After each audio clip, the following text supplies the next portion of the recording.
So today we'll be continuing from where we left off a little bit. We are going to go into the discussion section.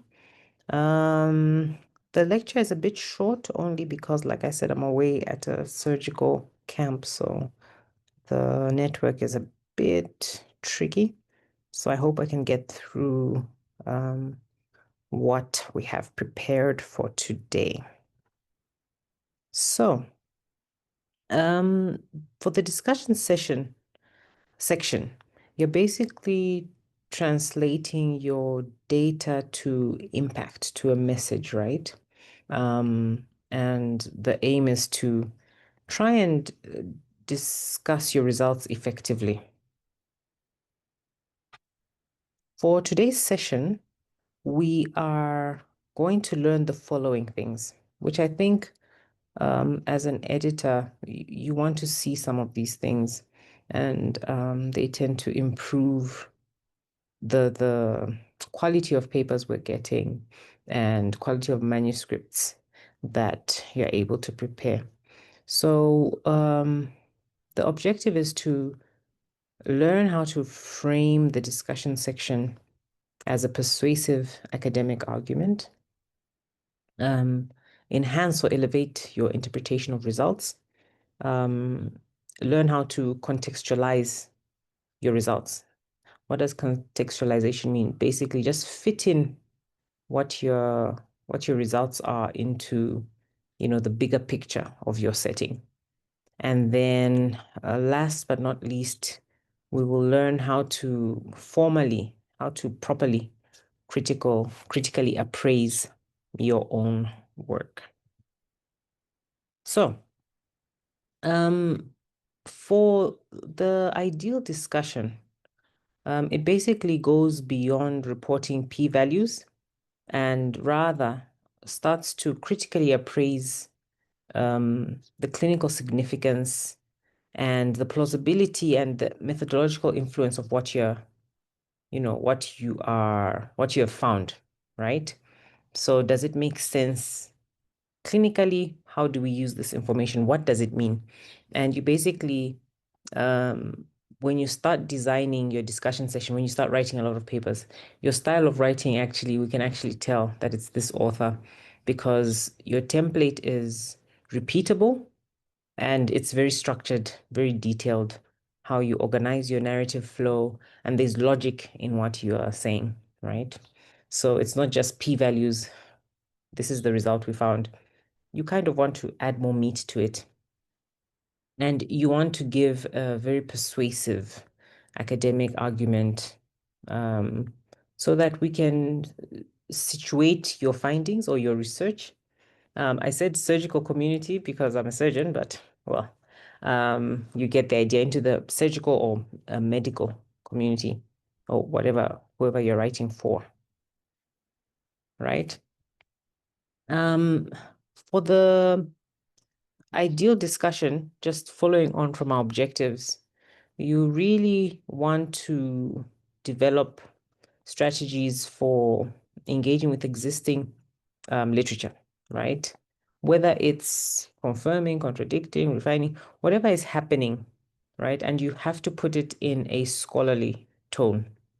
You can't just use colloquialisms or write like you're writing medical notes in a patient medical record.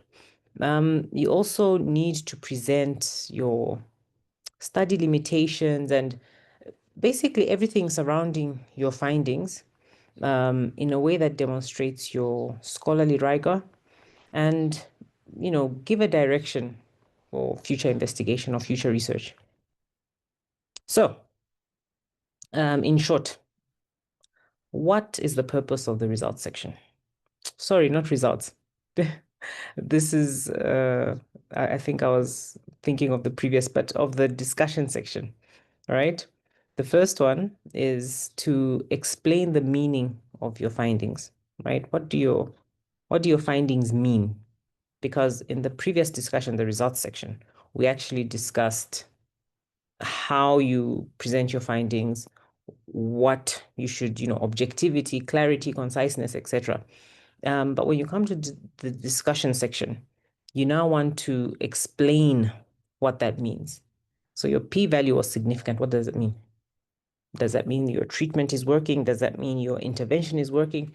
What does it mean that your p-value is significant? Or whatever it is that you found, what does it mean? And you need to be able to situate your work within existing conversation, right? What is topical at the moment? What is being discussed around your area of interest, around your topic? And kind of fit in your work to say, okay, I am aware of the following surrounding this particular topic, and my findings fit in here.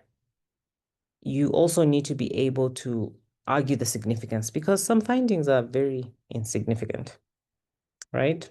Might be insignificant. So you need to really make a good argument as to how your findings are actually significant and how they're contributing to our general knowledge base. And I think in some other discussions, I think you might have covered this or will cover it. You don't always need to find new knowledge. It doesn't have to be new knowledge. It could be a new paradigm, looking at something in a novel way. It might be new methodologically, how you came about with this information. Maybe your result confirms something that we already know, but the methodology is what's novel. So you argue that in your discussion to say, yes, we have known this. However, we did not know that doing it this way will also lead to this similar result. And, you want to be able to rigorously evaluate the study limitations and future directions. And I know a lot of us forget to put the limitations in our manuscripts, our papers. But I think limitations are a very important part of showing your maturity as an author, because it shows that you're objective and you're able to look at the body of work and situate yourself within it. So we'll dive a little deeper into the different sections. So when you're interpreting your data in the discussion, you want to do a few things. You want to think through why you got the results, right? Was it population sampling style? Was it some peculiarities in the population itself? What is it? Was it the methodology? Is it something genuinely, absolutely new that we've never seen before? So you want to decipher why is it the different treatments you gave the different populations? Why did your results occur, right? And I think I've said this already. When interpreting your results, you want to differentiate between statistical significance and clinical relevance, because they're not mutually inclusive. And finally, you want to interpret the impact of effect sizes, confidence intervals, and other metrics to the reader, because all these are just statistics and numbers. But in medicine, we need to know what that means, because sometimes different effect sizes have different implications. When it comes to context, what you want to do is find certain landmark trials, meta-analysis, high levels of evidence, and compare and contrast your findings to those, right? You're building context, you're building a story around your results. And you also want to explain any inconsistencies or discrepancies. Like, why did this happen? Is it because the population you used was, a different type of pediatric population, a special population like geriatrics? or maybe a different regional, geographically different population. You really paint that picture very well, and then you demonstrate how your work is confirming the current standards of care, right? Or challenging, whichever way, right? And finally, as you're going through all these steps, you want to say, okay, so I've interpreted these results, I've put them in context. What does it mean? Is it something that's going to change practice? Are we going to change our techniques, our surgical techniques, our patient selection, or our decision making? And is there any theories behind what I'm saying? Right? Is it something to do with disease biology? What's the implication of your finding? And finally, at the end of it, you should be able to say, well, based on my findings, national guidelines will need to change in this way. Our direction in terms of education will have to shift to this, or resource allocation. We need more budgetary, we need more budget allocations to this and that. It really is, a way to build your story around your results. The last part that I think a lot of us forget when we're trying to really show what a good job we did with our research and all the good information we found is to just say, look, the study was done. However, there were inherent biases. These were the biases. And, our population may not be reflective of, this may not be generalizable. And you have to be very specific in your critical appraisal. Apart from mentioning them, you then assess the potential impact of those limitations on the interpretation. So you say, yes, these are the findings. You've discussed the different implications, and then you factor in the limitations, right? To say, well, we found this. This is a positive finding, or it's a negative finding. However, with these limitations, this could imply this for our results. And finally, at the end of your whole discussion, you're using this to generate logical and actionable proposals for future research. So I think I'm going to get into a bit of the meat of what we are doing. Like, what exactly are we doing when we dive into the discussion? Because this is actually the part of the paper where you are able to show us what you were doing and put the story together. You've given the introduction, you've done your methodology, you've explained what you're going to do, you've described, you've planned, you've got all these results and all these significant results. But if you're not able to articulate well in your discussion, it's very easy to lose the reader and to lose peer reviewers and just lose all of us. And it's better to understand in your mind what is it that you're doing exactly.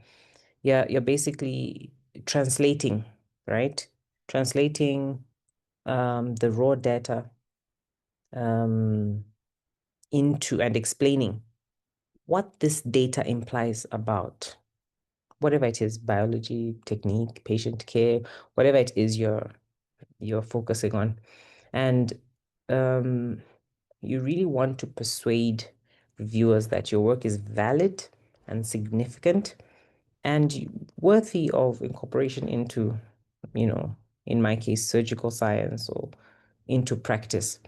And remember, every single sentence should serve this goal. Don't just write for the sake of word count. And of course, like I mentioned earlier, you need to define the knowledge gap. Be very clear in your discussion because you've introduced it in the introduction. You've got your research objectives. And finally here in your discussion, you finally piece everything together and show us, okay, there we go. And show us what the significance of your study is. So now the next few slides, I think I'll pause here for a bit before we dive into the next section, which is basically step by step. And it'll be good to take notes because part of the assignment will involve some of these steps. So just a 2-minute break to get some notes, whether you're using your phone, your laptop, whatever the case. Give you a minute.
Okay, so let us get into it.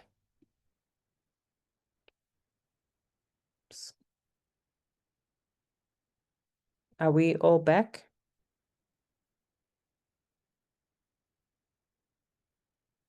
I just say, there we go, some thumbs up, just to show me that there's live people. Do we all know this game that's on the side of our screen? We used to play it when we were kids, when I was a kid. And we could make different patterns with our fingers. You just get a piece of cotton and you. Has anyone played this game before? And it used to keep us busy for hours. I see it's all the same across Africa, yeah? So basically, that's what you're doing as you're building your discussion, right? You're just weaving everything together to make beautiful patterns and making it very interesting. So we're gonna go step by step into how you write a discussion, because I bet you're thinking, okay, so we've understood what it is, we get it, critical appraisal, but how exactly do you do it? Okay. Number one, I think there's 6 steps, if I'm not mistaken. Yes, there's 6. So the first step, you begin with a direct declarative statement that answers your primary research question. Okay. So remember, you're not writing things separately, right? You are connecting the dots and drawing a picture. And where is that picture coming from? It's your research objectives, your research question, because you had a question and now you're at the answer part, right? So start by saying the answer. This study demonstrates that intervention X significantly improves primary outcome 1 compared to control. Okay, and you can structure this very well depending on your research question. The next thing, you then say, what is the meaning of what I've just said? Why did this happen? Elaborate on the mechanism. Why did this happen? Is it systems which are different? Is it technical advantages that you added in your intervention. And biologically, like at a physiological level, does it make sense? What you found, does it make sense? And then I keep hammering on this: differentiate statistics from clinical relevance. So that's the first sentence. This study demonstrates, da, da, da, and why or how did this happen? And you have to give something very plausible. The science exists. You don't need to reinvent the wheel. The next thing you need to do is the context.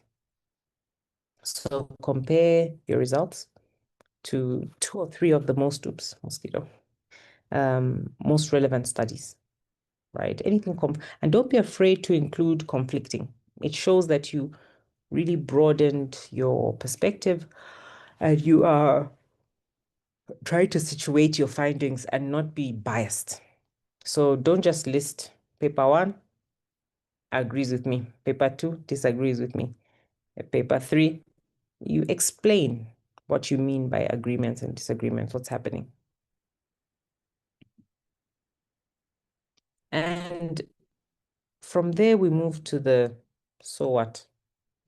And you need to be very specific. These findings support the use of using open appendicectomy over closed in pediatric, over laparoscopic in pediatric patients, because we want to know. So you found these findings and you've done this, and the RCTs agree with you or disagree with you, or whatever the case may be. You have to be specific. And you then go into your critique part. So just to remind ourselves, you're very direct, concise. You declare your findings, right? And then elaborate on how it happened or why it happened and what it is about your methodology. What is it that you did that, or what you didn't do that led to the effect? And then you compare your results. And then you say, based on this, based on what I found, this supports the use of the meat of it to conduct a very formal and systematic critique. My internet is flashing. Can you still all hear me? Can you all still hear me? It's always tricky to... Yes, we can. Okay. When I start heading towards 40 minutes, I get anxious because it doesn't stay this stable. Anyway, let's push through. For each limitation, you say what the impact is. Each limitation, what the impact is. And already, as you can see, your discussion is getting bigger and bigger and bigger and bigger. So you don't need to put the extra words no, you don't, right? Then finally, you conclude and put your future and end with something that's specific and actionable, right? A very powerful message, but very concise. That's your main take-home message. Do we continue doing open appendicectomies, for example? And you put your message there and say, further inquiry can be made into the use of a hybrid model or whatever it is that you're suggesting based on the critical appraisal on everything we've done before this. So something that I think we all find difficult to do when we're beginning, but it's a very nice skill to have. We're going to go through what we call scholarly dialogue, how to talk as a scientist and how to speak to the existing knowledge as a scientist, right? So there's many different ways. There's many different situations you'll find yourself in while you're constructing or while you're building your discussion.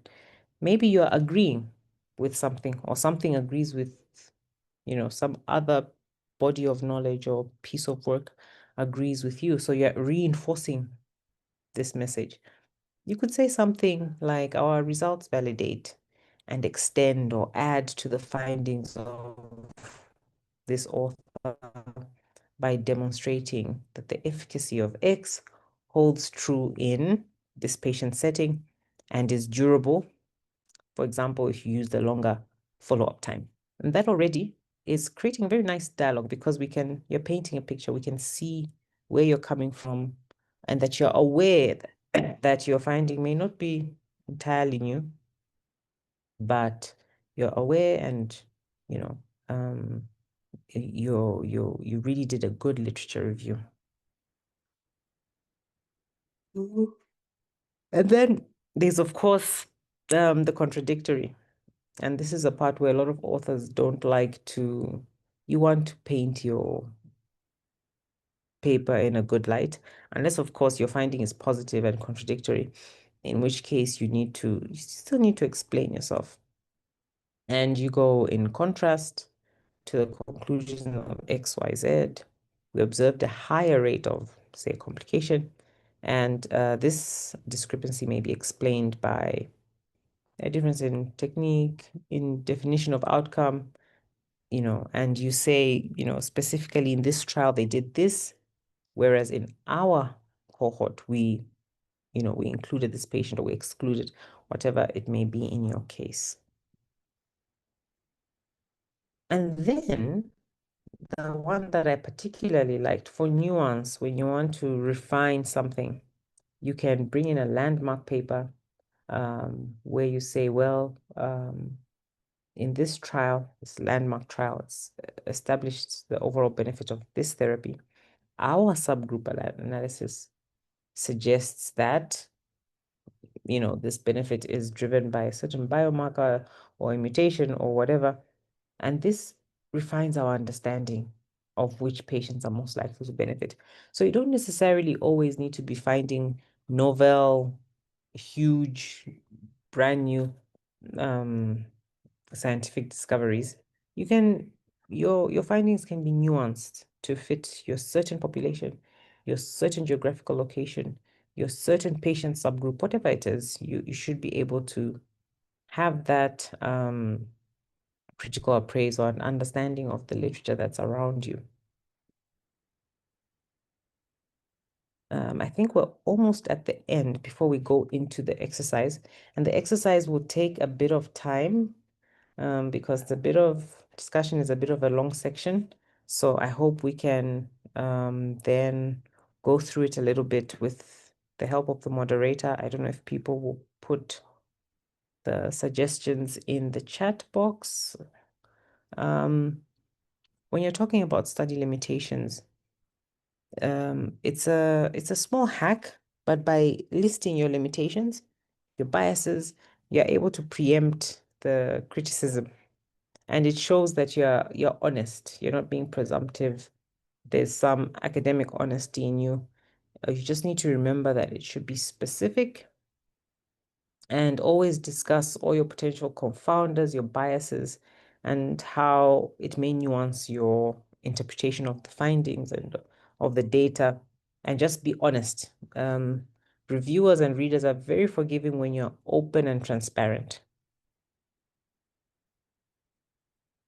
So, very briefly, I'll give you examples of different study limitation sections, right? So, for example, in this particular study, the authors have admitted that their population may not be representative, and therefore their findings may not be generalizable, because there's a certain referral pattern to their tertiary center, which means they receive more of the complex cases and could overestimate the complication rates compared to a community setting. So they were very clear. There's selection bias regardless of these findings, these significant findings. Our study was a single center study. And so even when reviewers are reading these, they don't have too many questions regarding the bias.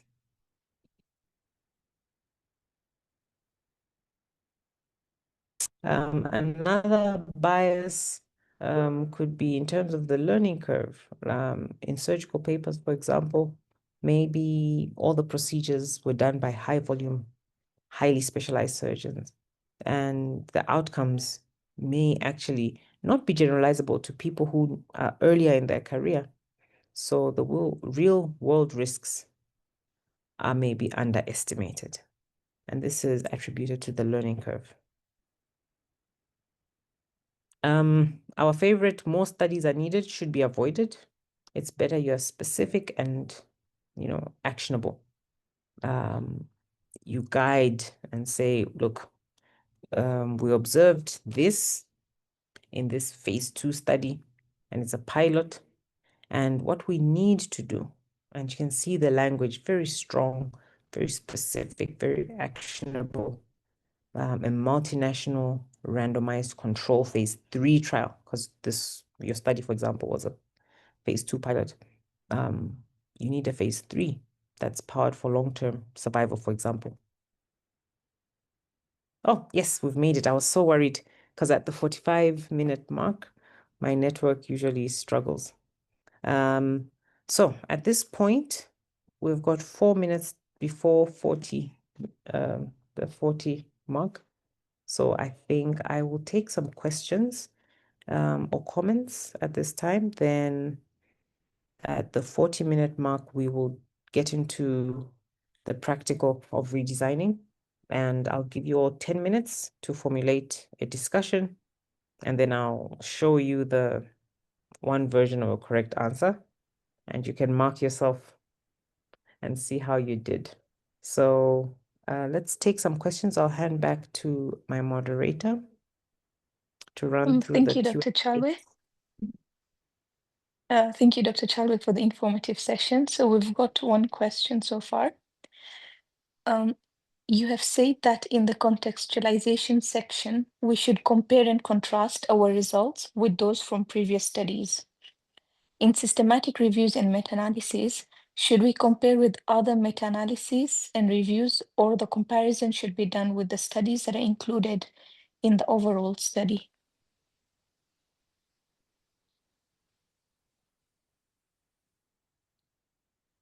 That's a very good question. I would say lean to RCTs and meta-analysis only because there's a broader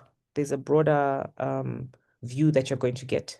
So definitely you're comparing with very high quality data, right? And very high quality level of evidence. So it's always safer to go get a nice RCT, a nice meta-analysis. I'll give you an example of something that we do in our clinic. There's a huge trial in prostate cancer management that was done that we all follow, the STAMPEDE trial. However, in our practice, we found that we're not able to get some of the drugs, the standard drugs. And so we used a drug with similar mechanism of action, and our patients are doing comparatively well. So in our paper, we're not going to get, some random paper by a random urologist in a corner somewhere. We're going to compare our results with the STAMPEDE trial because it was a multi-center, huge prospective study. So we know that if we're comparing our findings to that high level of evidence, then there's something to discuss there. Okay, there's one more question. How do we handle negative results in the discussion? So I think we spoke about it a bit. Negative results are not the end of the world. In fact, if you follow the template, right? Just follow the template, interpret what it means. Why did it happen? The statistical significance, even negative findings, are they statistically significant? Contextualize it and say the implication of your negative finding. So the template remains the same. Just use a very critical approach to it and explain why you could have had your negative findings. And it doesn't mean your study is a failure. Doesn't mean your study is a failure. You just added to the body of knowledge that probably we shouldn't do this because Either there's no impact on disease, there's no, whatever it is, it's a negative finding. So that's something not to do. Makes sense. Thank you for that. Those are all the questions thus far. Okay, so I would like us to draft a discussion section. We're going to use steps 1 to 4 of the blueprint we discussed earlier. So you have completed, I'm a surgeon, so my examples are going to be surgical. You've completed a propensity score matched analysis comparing robotic versus laparoscopic distal pancreatectomy. And your finding was that the robotic approach was associated with significantly high preservation of the splenic vessel. And they're the numbers there, but no difference in clinically relevant major morbidity. So you understand? It was significant in terms of splenic vessel preservation, and the p-value is significant. But clinically, there's no change in morbidity for the patients. Let's see what we have. So here's the blueprint. We're going to state the principal finding, interpret the significance, contrast with a relevant study, and one clear implication. So the relevant study, we can make one up. You can make up a title of a meta-analysis, and you can state one clear implication. So we'll give you 10 minutes to do that. It's a bit complex. Did you take notes on the blueprint, or do you want me to put it back? You can just leave it in the comments. Do you want us to put back the blueprint, or did you take notes? I think I'd asked you to take notes. Let's see. So there's the blueprint. By the way, this is just me calling it a blueprint. It's not written anywhere that this is how you must do it. It's just a proposal from me. Okay.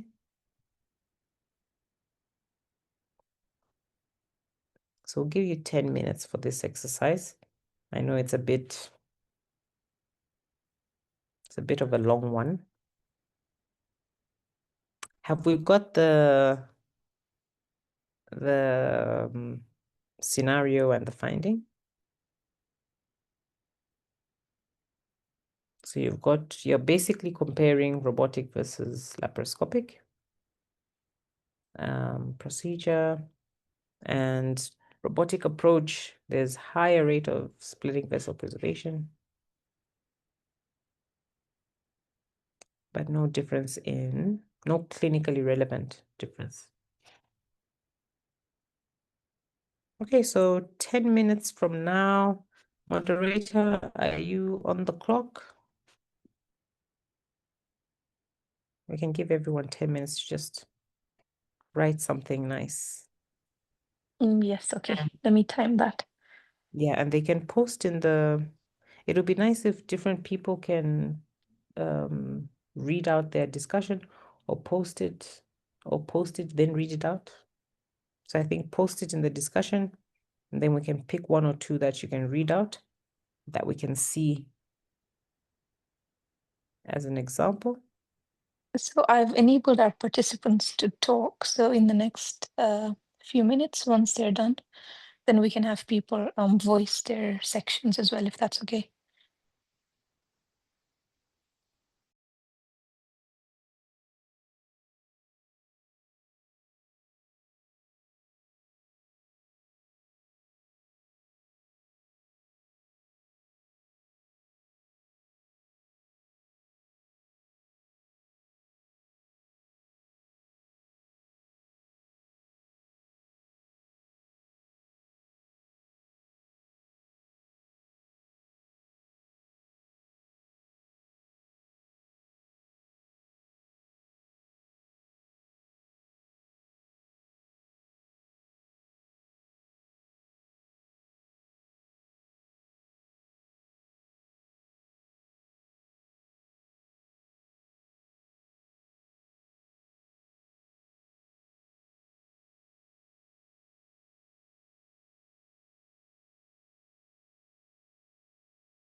Dr. Chalwe, it's now 7:53. How would you like us to proceed? I think all the participants can unmute.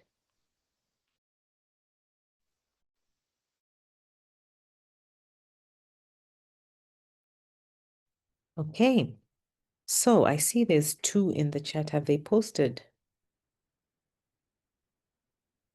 Oh, you posted. Okay. Yes, yes. Someone had requested that I repeat the scenario. Okay. Alrighty. So I was going to suggest that 1 or 2 people can post their discussion. Was it a difficult one? It's looked easy, but now that I'm looking at it, it looks difficult.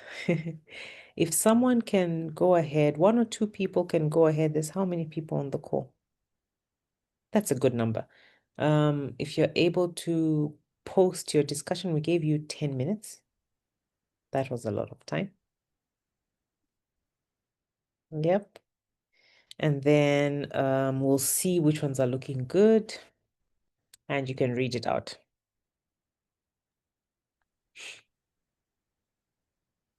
So someone has put theirs in. I don't know if you're able to see it. I'm seeing it. Please unmute yourself and go ahead to read it out.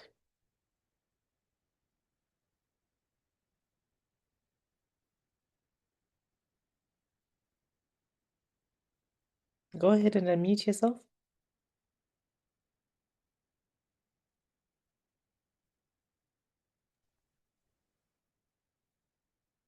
Are they able to speak? Yes, they are. I think he has unmuted. Please Good don't be evening, shy. everyone. Hello. Okay, so I'll read it out loud. So this study demonstrates that in distal pancreatectomy, robotic approach has statistically significant splenic vessel preservation when compared to laparoscopy. However, no significant difference was established in morbidity was established. A study done by John et al. 2020 showed no difference in splenic vessel preservation. In conclusion, the findings of the study support the use of robotic surgery in distal pancreatectomy when compared to laparoscopy. Thank you. Well done. I see you went straight for the principal finding, the technical significance. Very well done. Anyone with something different, more interesting? Remember, this is a whole discussion section.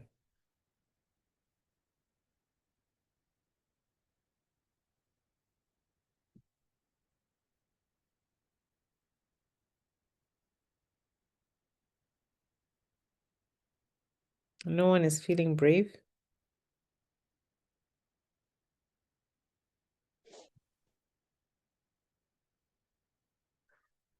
I will show you in the interest of time. Okay, I so think George has unmuted. I don't know if you'd like to speak.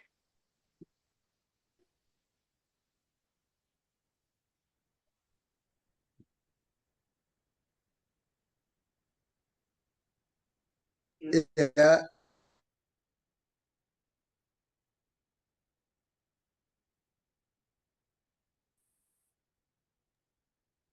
We can hear you, George. can you hear me? Yes, yes, we can.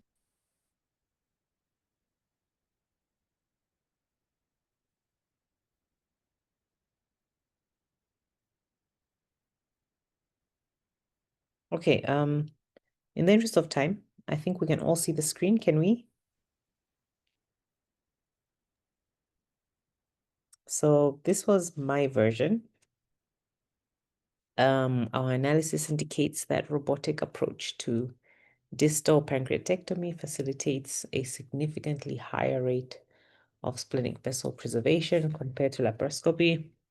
While this did not translate into reduction in major morbidity, it may represent a valuable step towards enabling more consistent spleen preserving procedures. So what I did here is basically brought it to the real world. Yes, the morbidity wasn't affected, but there's a preservation, so we can preserve the spleen better. That's the take-home message, right? We go further to say what it's contrasting with and try to explain why I thought, you know, the discrepancy existed. And finally, the primary implication is there, and, you know, future studies should focus on more nuanced technical and oncological outcomes. So what do you think of that? If you were reading that, you would actually, you've moved away from p-values. You can think through and see the bigger picture, right? So we're almost at an hour. I usually don't like to keep these things more than an hour because then it's just becomes tiring for the attendance. So to conclude, remember that the discussion is not a summary, it's an argument. And you're translating raw data into knowledge. I would say find some sort of structured narrative for yourself.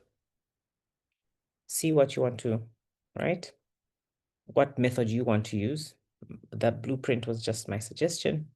And go beyond metrics. Explain why and so what to your, I said surgical colleagues because, yeah, but to your medical colleagues or to the readers. Focus on the meaning, right? Just the meaning. What does it mean? You know, what have you shown us? Oh, and that was the last slide. So we're on 1 hour on the dot. I think I'll hand back to the moderator at this point. It's been really good talking about this, and I hope it's been useful for you.